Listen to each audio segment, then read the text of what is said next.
दोस्तों आज मैं आपको 5 ऐसी कहानी सुनाने वाला हूं जो आपकी सोच, आपकी जिंदगी, यहाँ तक कि आपको खुद बदल कर रख देगी। तो समय को बिना बर्बाद किए पहली स्टोरी पर चलते हैं। हमारी पहली स्टोरी का शीर्षक है बीते समय को बदल नहीं सकते। दोस्तों जाने अनजाने में हमारे पास्ट में हमसे कुछ गलती हो जाती है जिसे पकड़कर हम अपनी पूरी जिंदगी दुखी रहते हैं। उन गलतियों को भूल कर अपनी जिंदगी में आगे कैसे बढ़ना है ये स्टोरी वही सिखाती है। तो चलिए इस स्टोरी की शुरुआत करते हैं। दोस्तों ये बात है पुराने समय की, जब गुरुकुल में एक शिष्य बहुत उदास रहता था। उसके गुरु उसे रोज देखते थे लेकिन सोचते थे कि कुछ दिनों में इसका मन ठीक हो जाएगा। काफी दिन बीत जाने के बाद भी शिष्य आश्रम में दुखी ही रहता था। एक दिन गुरु ने उससे कहा कि आज शाम को तुम मेरे पास आना, मुझे कुछ बात करनी है। शाम को पढ़ाई पूरी करने के बाद शिष्य गुरु के पास पहुंचा तो गुरु ने उससे कहा कि तुम इतना उदास क्यों रहते हो। शिष्य बोला, गुरुजी बीते समय में मेरे परिवार में बहुत परेशानियां एक साथ आ गई थी। पुरानी बातों को याद करके मेरा पूरा परिवार बहुत दुखी रहने लगा है। उन्हें याद करके मैं यहाँ दुखी रहता हूँ। मेरा मन पढ़ाई में भी नहीं लग पाता है। गुरु ने शिष्य की बात को पूरी तरह सुना और कहा, क्या तुम नींबू शरबत पियोगे? उससे तुम्हें अच्छा महसूस होगा। शरबत के लिए शिष्य मान गया। गुरु ने नींबू शरबत बनाया और जानबूझ के उसमें नमक ज्यादा डाल दिया। शिष्य ने जैसे ही थोड़ा सा शरबत पिया तो ज्यादा नमक की वजह से उसका मुंह बिगड़ गया। उसने गुरु से कहा, गुरुजी इसमें नमक बहुत अधिक हो गया है। गुरु बोले, अच्छा शायद गलती से ज्यादा नमक डल गया है, मैं इसे फेंक देता हूँ और दूसरा शरबत बना लेते हैं। शिष्य बोला, गुरुजी इसे फेंकने की जरूरत नहीं है, इसमें थोड़ी शक्कर डाल देंगे तो मिठास से शरबत का खारापन कम हो जाएगा और हम इसे पी सकते हैं। गुरु बोले, बिल्कुल सही बात है। ठीक इसी तरह जब हमारे जीवन में बुरा समय आता है तो हमें दुख देने वाली बातों को भुलाकर जीवन के अच्छे अनुभव पर ध्यान लगाना चाहिए। ऐसा करने से बुरे समय में भी हमारी सोच सकारात्मक रहती है। अगर हम बीते समय की दुख देने वाली बातों पर टिके रहेंगे तो जीवन का दुख कभी खत्म ही नहीं होगा। इसीलिए सिर्फ अच्छी बातों पर ध्यान लगाना चाहिए। दोस्तों ऐसा ही कुछ हमारे जीवन में भी होता है। हम अपनी पुरानी किसी गलती या किसी बात को मन में दबाकर इतना रखते हैं कि उस पुरानी बात या उस पुरानी गलती को याद करके हमेशा दुखी रहते हैं। दोस्तों अगर आपके जीवन में भी कुछ ऐसा है, कुछ गलती आपसे हुई है, तो सबसे पहले खुद को माफ करना सीखो और उस बात को भुलाकर अपने जीवन में आगे बढ़ो। ये कहानी हमें यही सिखाती है। तो दोस्तों बढ़ते हैं हमारी दूसरी कहानी की ओर। तो दोस्तों हमारी सेकेंड स्टोरी का शीर्षक है दुख का मूल कारण। दोस्तों अधिकतर लोगों का मन उन चीजों की ओर लगा रहता है जो उनके पास नहीं है। यही दुख का मूल कारण है। तो चलिए दोस्तों इस बात को मैं एक राजा और एक भिखारी की कहानी से आपको समझाता हूँ। पुराने समय में एक राजा का जन्मदिन था। जब वह सुबह जागा तो उसने खुद को वचन दिया कि आज किसी एक व्यक्ति को पूरी तरह खुश और संतुष्ट करेगा। ये सोचकर वह अपने राज्य में घूमने निकल गया। रास्ते में उसे एक भिखारी दिखाई दिया। वह नाली में कुछ ढूंढ रहा था। राजा ने उस भिखारी से पूछा, क्या कोई कीमती चीज खो गई है? भिखारी ने कहा, हाँ, मेरे तांबे का एक सिक्का नाली में गिर गया है, वही ढूंढ रहा हूँ। राजा ने उसे एक चांदी का सिक्का दिया और सोचा कि अब ये खुश हो जाएगा। भिखारी ने चांदी का सिक्का लिया और अपने झोले में डाल लिया और फिर से नाली में तांबे का सिक्का खोजने लगा। राजा ने सोचा कि शायद ये बहुत गरीब है। उसे फिर बुलाया और इस बार उसे सोने का सिक्का दिया। भिखारी ने सोने का सिक्का देखकर राजा को बहुत धन्यवाद दिया और वह बहुत खुश था। लेकिन उसने वह सिक्का भी झोले में डाल दिया और फिर से नाली में जाके तांबे का सिक्का खोजने लगा। इस बार राजा को गुस्सा आ गया, लेकिन राजा को सुबह का वचन याद आया कि मुझे आज किसी को खुश और संतुष्ट करना है। फिर उसने भिखारी को बुलाया और कहा कि मैं तुम्हें मेरा आधा राजपाट देता हूँ, तुम अब तो खुश और संतुष्ट हो जाओगे ना?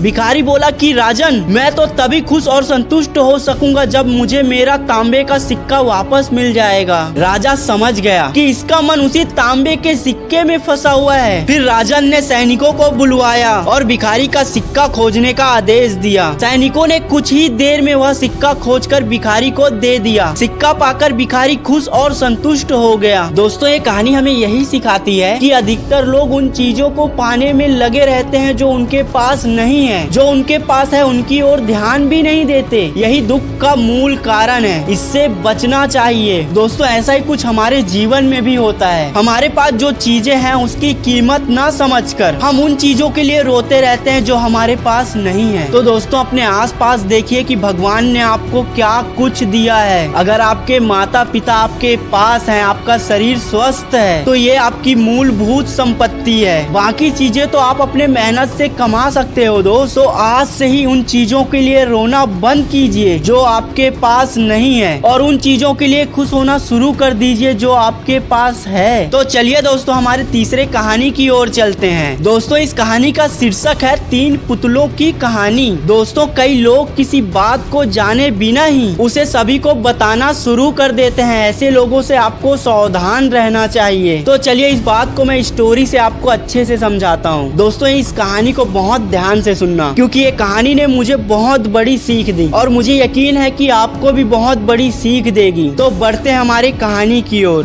दोस्तों एक समय की बात है, एक राजा को नए नए खिलौने खरीदने का बहुत शौक था। समय समय पर उनके दरबार में व्यापारी नए नए खिलौने बेचने आते थे। एक दिन दरबार में एक व्यक्ति आया और उसने कहा, राजन आज मैं आपको जो खिलौना दिखाने वाला हूँ वैसे खिलौने आपने कभी नहीं देखे होंगे। ये बात सुनकर राजा बहुत उत्सुक हो गया। फिर राजन ने कहा, दिखाओ अपने खिलौने। व्यापारी ने अपने झोले से 3 पुतले निकाले। उसने कहा, ये तीनों दिखने में तो एक जैसे हैं, लेकिन पहले पुतले की कीमत है 1 लाख मोहरे, दूसरे की कीमत है 1000 मोहरे और तीसरे की कीमत है 1 मोहर। तीनों एक जैसे पुतलों की कीमत में इतना अंतर देखकर राजा सभी पुतलों को उठाकर देखा। तीनों पुतले एक जैसे ही थे। सभी दरबारी भी तीनों पुतलों का भेद नहीं समझ सके। तब राजा ने अपने बुद्धिमान मंत्री से कहा कि कृपया इन पुतलों का भेद बताइए। मंत्री बहुत ही समझदार था। मंत्री ने तीनों पुतलों को ध्यान से देखा और एक सेवक से कुछ तिनके मंगाए। मंत्री ने पहले पुतले के कान में एक तिनका डाला तो वह सीधे पेट में चला गया। कुछ देर बाद उसके होंठ हिलने लगा और बंद हो गया। फिर मंत्री ने दूसरे पुतले के कान में तिनका डाला तो वह तिनका दूसरे कान से बाहर निकल गया और जब तीसरे पुतले के कान में तिनका डाला तो उसका मुंह खुल गया और जोर जोर से हिलने लगा। मंत्री ने राजा और दरबारियों से कहा कि ये पुतले हमें बहुत बड़ी सीख दे रहे हैं। पहला पुतला उन लोगों की तरह है जो दूसरों की बात को सुनकर समझते हैं, उसकी सच्चाई को मालूम करते हैं, उसके बाद ही कुछ बोलते हैं, इसीलिए इसकी कीमत सबसे ज्यादा है। दूसरा पुतला बता रहा है कि कुछ लोग एक कान से बात सुनते हैं और दूसरे कान से निकाल देते हैं। ऐसे लोगों को किसी से कोई मतलब नहीं रहता, ये अपनी मस्ती में ही मस्त रहते हैं। तीसरा पुतला उन लोगों की तरह है जो किसी भी बात की सच्चाई मालूम किए बिना ही जोर जोर से चिल्लाने लगते हैं और सभी को बताने लगते हैं। इन लोगों के पेट में कोई बात टिकती ही नहीं है। इस तरह के लोग से सावधान रहना चाहिए, इसीलिए इसकी कीमत सिर्फ 1 मोहर है। दोस्तों इस कहानी का सीख तो आप समझ ही गए होंगे। दोस्तों इस कहानी की सबसे बड़ी सीख है कि ऐसे लोगों से सावधान रहिए जो किसी बात को बिना अच्छे से सुने, उसे अच्छे से समझे बिना ही चिल्लाने लगते हैं और सबको बताने लगते हैं और उनके पेट में कोई बात टिकती ही नहीं है। ऐसे लोग आपका बहुत बड़ा नुकसान कर सकते हैं, तो ऐसे लोगों से सावधान रहिए। दोस्तों ये कहानी आपको कैसी लगी, ये कहानी आपको क्या सीख देती है, कमेंट बॉक्स में जरूर बताएं। तो चलिए दोस्तों हम बढ़ते हैं हमारी चौथी स्टोरी की ओर। इस स्टोरी का शीर्षक है सकारात्मक सोचें। दोस्तों जिन लोगों की सोच हर परिस्थिति में सकारात्मक रहती है ना, वे लोग ही जीवन में सुख और सफलता प्राप्त करते हैं। इस संबंध में एक लोक कथा प्रचलित है, तो चलिए शुरू करते हैं। एक समय की बात है, एक व्यक्ति को नशे की लत थी। वह दिन भर नशे में रहता था। उसकी पत्नी की भी मृत्यु हो चुकी थी। इस व्यक्ति के 2 बेटे थे। जब बेटे थोड़े बड़े हुए तो उनके पिता की भी मृत्यु हो गई। बड़ा बेटा पिता की तरह ही नशे के लत में फंस गया। उसकी हालत भी पिता की तरह हो गई, जबकि छोटा बेटा पढ़ लिख कर बड़ा अधिकारी बन गया। अधिकारी बेटे के पास सुख सुविधा की सारी चीजें थी, समाज में मान सम्मान था। लोग इस बात से हैरान थे कि एक भाई नशे में डूबा रहता है जबकि दूसरा भाई एक बड़ा अधिकारी बन गया है। कुछ लोगों ने बड़े बेटे से ये बात पूछी कि उसकी इतनी बुरी हालत किसकी वजह से है। बड़े बेटे ने कहा कि मेरे पिता की वजह से मेरी ऐसी हालत हो गई है। वे दिन भर नशा करते थे, मैं उन्हें देखा करता था और उन्हीं की तरह बन गया हूँ। इसके बाद लोग दूसरे बेटे के पास पहुँचे और उससे भी यही सवाल पूछा कि तुम इतने सफल किस व्यक्ति की वजह से बन सके हो। छोटे बेटे ने कहा कि मैं अपने पिता की वजह से ही इतना सफल इंसान बन सका हूँ। ये सुनकर सभी लोग चकित रह गए, उन्हें बात समझ नहीं आई। सभी पूछे कि पिता की वजह से कैसे सफलता मिली, कृपया ठीक से बताइए। छोटा लड़का बोला कि मेरे पिता दिन भर नशा करते थे, घर में लड़ाई झगड़ा होता था। मैं ये सब देखकर सोचता था कि ये सारी बातें गलत हैं, मुझे इनके जैसा इंसान नहीं बनना है। मैंने इन सारी बुरी बातों से ध्यान हटाया और पढ़ाई में पूरा ध्यान लगा दिया। मेरी मेहनत सफल हो गई और आज मैं अधिकारी बन गया हूँ। दोस्तों ये कहानी हमें बहुत बड़ी सीख देती है कि हर बात के दो पहलू होते हैं। ये हमारे नजरिए पर निर्भर करता है कि हम क्या सोचते हैं। जिन लोगों की सोच सकारात्मक होती है वे सुखी और सफल हो जाते हैं, और नकारात्मक सोच वाले लोग हमेशा दुखी रहते हैं। तो हमेशा याद रखना दोस्तों, जिन लोगों की सोच हर परिस्थिति में सकारात्मक रहती है वे लोग ही जीवन में सुख और सफलता प्राप्त करते हैं। तो चलिए दोस्तों बढ़ते हैं हमारी 5वीं कहानी की ओर। इस कहानी का शीर्षक है धैर्य बनाए रखें। ये बहुत ही सुंदर कहानी है दोस्त, जरा ध्यान से सुनिएगा। दोस्तों जल्दबाजी में बिना सोचे किए गए काम परेशानियों का कारण बन सकते हैं, इसीलिए धैर्य बनाए रखें और क्रोध से बचें। दोस्तों जिन लोगों में धैर्य नहीं होता और जो सोचे समझे बिना जल्दबाजी में कोई भी काम कर देते हैं वे समस्याओं में उलझे रहते हैं। कोई भी काम करने से पहले अच्छी तरह सोच विचार कर लेना चाहिए। इस बात को बहुत ही सुंदर ढंग से इस कहानी ने बताया है। तो चलिए शुरू करते हैं। पुराने समय की बात है, एक राजा अपने घोड़े को लेकर शिकार के लिए गया था। जंगल में वह बहुत आगे तक चला गया लेकिन शिकार नहीं मिला। वह जंगल में रास्ता भटक गया था। बहुत कोशिश के बाद भी उसे सही रास्ता नहीं मिल रहा था। भूख प्यास की वजह से उसकी हालत खराब हो गई थी। वह आराम करने के लिए एक पेड़ के नीचे रुक गया। पेड़ के नीचे राजा ने देखा कि पेड़ की एक शाखा से पानी की बूंदें टपक रही हैं। राजा ने तुरंत ही पेड़ की पत्तियों से एक छोटा सा दोना बनाया और उस दोने में पानी की बूंदें इकट्ठी करने लगा। कुछ देर बाद जब दोने में थोड़ा पानी इकट्ठा हो गया तो वह उसे पीने लगा, लेकिन तभी एक तोते ने झपट्टा मारकर दोना गिरा दिया। राजा ने सोचा कि शायद तोते को भी प्यास लगी रही होगी, इसीलिए उसने पानी पीने के लिए झपट्टा मार दिया होगा। राजा ने फिर दोना उठाया और कुछ ही देर में फिर से थोड़ा और पानी दोने में भर लिया। दूसरी बार फिर से राजा जैसे ही पानी पीने लगा तो तोते ने फिर से झपट्टा मार दिया और राजा का पानी फिर से नीचे गिर गया। इस बार राजा को गुस्सा आ गया। उसने घोड़े का चाबुक उठाया और तोते पर प्रहार कर दिया। एक ही मार में तोता मर गया। अब उसके बाद राजा ने सोचा कि एक एक बूंद पानी इकट्ठा करने से अच्छा ये है कि मैं पेड़ पर उस जगह पहुंच जाऊं जहां से पानी टपक रहा है। इसी तरह कम समय में प्यास बुझाने के लिए पानी मिल जाएगा। राजा पेड़ पर चढ़ गया और उस शाखा के पास पहुंचा जहां से पानी टपक रहा था। वहां उसने देखा कि एक सांप सोया हुआ है और उसके मुंह से ही लार बूंद के रूप में टपक रही है। ये देखकर उसे समझ आ गया कि तोता उसे पानी पीने क्यों नहीं दे रहा था। राजा को अपने किए पर बहुत पछतावा हुआ, लेकिन अब कुछ नहीं हो सकता था, तोता मर चुका था। दोस्तों ये कहानी हमें बहुत बड़ी सीख देती है कि हमें कोई भी काम करने से पहले अच्छी तरह सोच विचार कर लेना चाहिए, वरना बाद में पछताना पड़ सकता है। तो दोस्तों ये 5 कहानी आपको कैसी लगी इसे कमेंट बॉक्स में जरूर बताएं। और दोस्तों कमेंट्स बॉक्स में ये भी बताना क्या आप इसका दूसरा पार्ट चाहते हैं। अगर आप इसका दूसरा पार्ट चाहते होंगे तो मैं इसका दूसरा पार्ट भी लेकर आऊंगा। तो दोस्तों ये 5 कहानी आपको बहुत बड़ी सीख देती है। दोस्तों इस कहानी को बस आपको सुनना ही नहीं है, इसे समझकर अपने जीवन में उतारना है, तभी आप अपने जीवन में खुशहाल और एक सफल व्यक्ति बन सकते हैं। दोस्तों ये कहानियाँ आपको अच्छी लगी हो तो इस वीडियो को लाइक करें और इस चैनल को सब्सक्राइब करें। मैं मिलता हूँ ऐसे ही मोटिवेशन एंड नॉलेजफुल वीडियो के साथ। तब तक के लिए खुश रहिए, सीखते रहिए और आगे बढ़ते रहिए। जय हिंद, जय भारत।